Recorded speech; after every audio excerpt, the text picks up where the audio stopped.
Bismillahirrahmanirrahim. Assalamualaikum warahmatullahi wabarakatuh. Alhamdulillah alladzi arsala rasulahu bil huda wa dinil haqq liyudhhirahu 'ala dini kulli wa kafa billahi shahida. Asyhadu an la ilaha illallah wa la syarika lahu wa asyhadu anna Muhammadan 'abduhu wa rasuluh. Allahumma shalli ala sayyidina Muhammad wa ala ali sayyidina Muhammad. Rabbi israh li sadri wa yassir li amri wa hlul 'uqdatam min lisani yafqahu qawli. Para bapak, para ibu, sahabat-sahabat yang senantiasa dirahmati Allah Ta'ala, berjumpa kembali insyaallah di channel Literasi Iman. Di sore hari ini saya akan bacakan satu kisah di dalam bukunya Ustadz Aunur Rafiq Tambit LC, ya, yang berjudul Jangan Putus Asa, Ubah Saja Strategimu. Jadi subjudulnya itu, tapi itu dari buku Mental Pemenang Dunia Akhirat. Ya, gimana ceritanya atau kisahnya? Jadi ditulis dalam buku itu, seorang buta itu duduk di dekat pintu sebuah gedung sambil meletakkan topinya, ya, di depan kedua kakinya. Ya, di samping topinya tersandar papan kecil bertuliskan, "Saya buta, tolong bantu saya." Itu orang buta ini secara vulgar, ya, jadi minta bantuan kalau begitu, ya, dengan menuliskan papan tadi di dekat topinya. Seorang pakar iklan yaitu melewati orang buta tersebut dan melihat topinya yang hanya terisi beberapa keping uang koin. Jadi ada pakar iklan lewat, dilihat di topinya cuman ada berapa keping uang koin gitu, artinya tidak banyak lah gitu ya. Nah, kemudian sambil menambahkan koin ke dalam topi tersebut, ia mengambil papan tanpa izin pemiliknya, ya, lalu mengubah tulisannya dan mengembalikan lagi ke tempatnya. Jadi dia juga ada kepedulian, dia tambahlah uang koin di topinya itu, tapi tanpa izin dari yang bersangkutan, yang punyanya, ya, papan tulisnya diambil, ya, dan kemudian dikembalikan. Untuk apa diambilnya itu, ya? Tidak lama kemudian orang buta itu meraba topinya dan ternyata sudah penuh dengan uang kertas dan koin.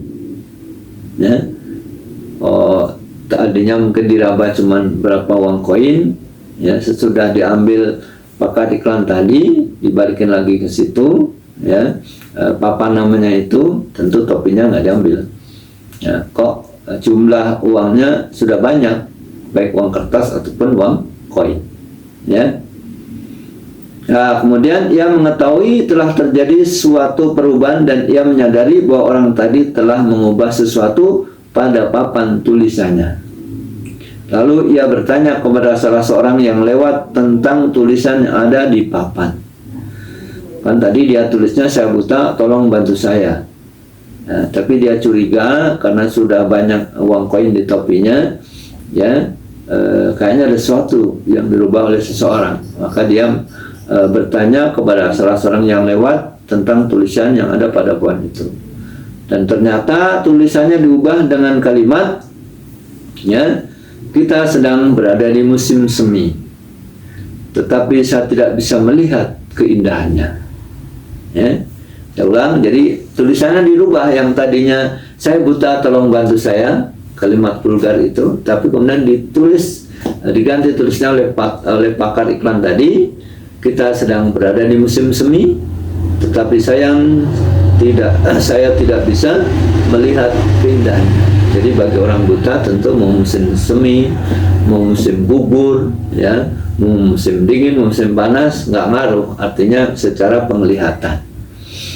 Nah, apa pesan yang bisa kita ambil dari kisah ini, ya? Jadi jika suatu urusan tidak berjalan sebagaimana mestinya, jangan putus asa, ya, ubah saja strategimu, termasuk diantaranya strategi bahasa dan ungkapan. Tadi yang diubah adalah bahasanya, ungkapannya, ya. Jadi artinya yang pertama kurang berhasil, ya, ternyata mungkin ada sesuatu yang kurang tepat, saat kemudian dirubah bahasanya ternyata kemudian banyak yang simpati. Ungkapan sangat besar pengaruhnya. Jika suatu keperluan diungkapkan dengan bahasa yang indah, ya, santun, lemah lembut dan tidak langsung, maka ungkapan keperluan itu mudah mengetuk hati dan cepat direspon. Ya. Jadi tadi bahasa halus, ya, tapi adalah bahasa dengan bahasa hati, kemudian menyentuh hati seseorang, kemudian mudah untuk direspon. Ternyata banyak yang respon dengan cepat itu. Ya, tentu orang-orang akan dalam dirinya, dalam benaknya, oh iya ya, kita alhamdulillah, mungkin gitu ya, yang dikasih penglihatan yang normal, bagaimana musim semi tiba, keindahan, ya, pepohonan mungkin pada kemudian daun-daunnya bermunculan, gitu kan. Sementara bagi orang buta, ya sama saja tentunya.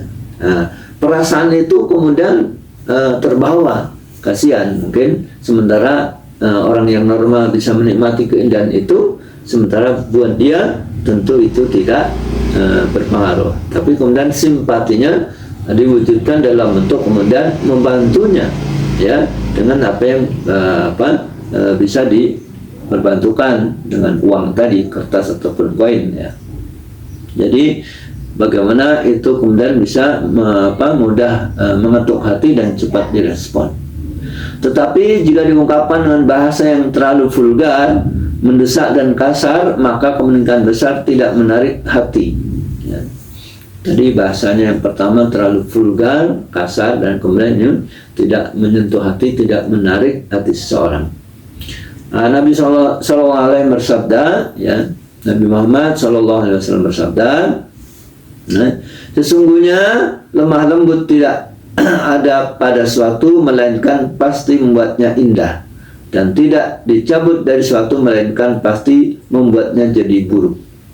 Ya, jadi kelemah lembutan itu insya Allah ini akan mewujudkan sesuatu yang indah. Ya, kalau kemudian hilang dari kelemah lembutan, maka itu akan bisa mewujudkan sesuatu yang buruk. Di antara doa yang mustajab adalah doa Nabi Yunus yang diabadikan dalam Al-Quranul Karim. Ya, la ilaha illa anta subhanak inni kuntu minaz zalimin. Ya, la ilaha illa anta subhanaka inni kuntu minaz zalimin. Itu di dalam surat Al-Anbiya ayat 87, ya. Jadi tidak ada Tuhan selain Engkau, Maha Suci Engkau, sesungguhnya aku adalah termasuk orang-orang yang zalim. Ya. Ya, bagaimana doa Nabi Yunus ini tidak diungkapkan dalam permintaan secara langsung. Ya, tidak vulgar secara langsung, ingin dia selamatkan dari perut ikan, padahal dalam keadaan kesempitan yang luar biasa, di perut ikan di tengah lautan, tetapi diungkapkan dalam bentuk mentauhidkan Allah. La ilaha illa anta, tidak ada Tuhan selain Engkau ya Allah. Ya, artinya segala sesuatu itu ada dalam kendali dan kuasa Allah Ta'ala. Ya, kemudian beliau mensucikannya, subhanakallah, Engkau adalah zat yang maha suci. Ya, ini kuntu minadz zalimin, sungguhnya ya aku termasuk orang-orang yang zalim. Jadi mengakui, ya, bahwa dirinya termasuk orang-orang yang zalim.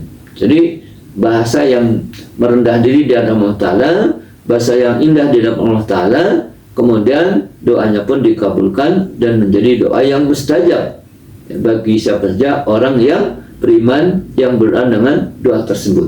Nah, jadi ini ya, ungkapan, kata-kata, ya, itu bisa berpengaruh, ya, terhadap kemudian dalam bahasa komunikasi tentunya. Ya, bagaimana tadi dicontohkan, orang yang buta, dia dengan bahasa vulgarnya, dia taruh topinya di depan gedung yang mungkin banyak orang berlalu lalang di situ, tentu dia berharap bantuan, dia tuliskan, ya, aku buta, tolong bantu aku, ya, ternyata pengaruhnya sangat kecil. Tapi tatkala ada pakar iklan yang kemudian diganti tulisannya, musim semi telah tiba, ya, tapi sayang aku tidak bisa melihat keindahannya. Ternyata itu berikan sentuhan yang luar biasa. Ya, Nah, kita juga lihat bagaimana contoh Nabi Yunus alaihissalam dalam mengungkapkan ungkapannya kepada Allah Ta'ala, ya, tidak langsung menyentuh dengan persoalan yang dihadapi, ya. Tentu beliau ada umatnya yang ditinggalkan, yang dalam badan kafir, ya, belum beriman, ya. Nah, kemudian beliau harus menghadapi satu musibah besar, dalam perut ikan. Nah, kemudian disitulah ungkapan 3 hal yang beliau panjatkan kepada Allah Ta'ala. Yang pertama, mengembalikan ketauhidannya, pengakuan akan bahwa tidak ada Tuhan selain Allah, la ilaha illa anta, ya. Kemudian yang kedua, mensucikan Allah Ta'ala, ya, subhanakallahumma, ya, subhanaka, ya, maha suci engkau, ya. Jadi mensucikan Allah Ta'ala, ya, dirinya, ya. Kalau kita tentu juga mengakui bahwa yang maksudnya Allah Ta'ala, tentu kita banyak dosa, banyak kotoran dan sebagainya, ya. Kemudian mengakui akan perilaku kezaliman yang dilakukannya dengan meninggalkan tugas dakwahnya. Tapi subhanallah, dengan ungkapan itu Allah selamatkannya, ya. Kemudian bahkan tatkala kembali ke kampung halamannya, ya, masyarakatnya sudah beriman kepada Allah Ta'ala. Artinya kemudian Allah yang tentu kuasa untuk merubah keadaan, ya. Jadi tadi tatkala mungkin ada satu kegagalan, tidak mesti berputus asa, tapi mungkin ada strategi yang harus dirubah, ya, diantaranya dengan contoh kisah tadi. Itu saja mungkin bisa disampaikan, mudah-mudahan bermanfaat buat kita semuanya. Terima kasih atas perhatiannya. Subhanakallahumma bihamdika, asyhadu an la ilaha illa anta, astaghfiruka wa atubu ilaik. Assalamualaikum warahmatullahi wabarakatuh.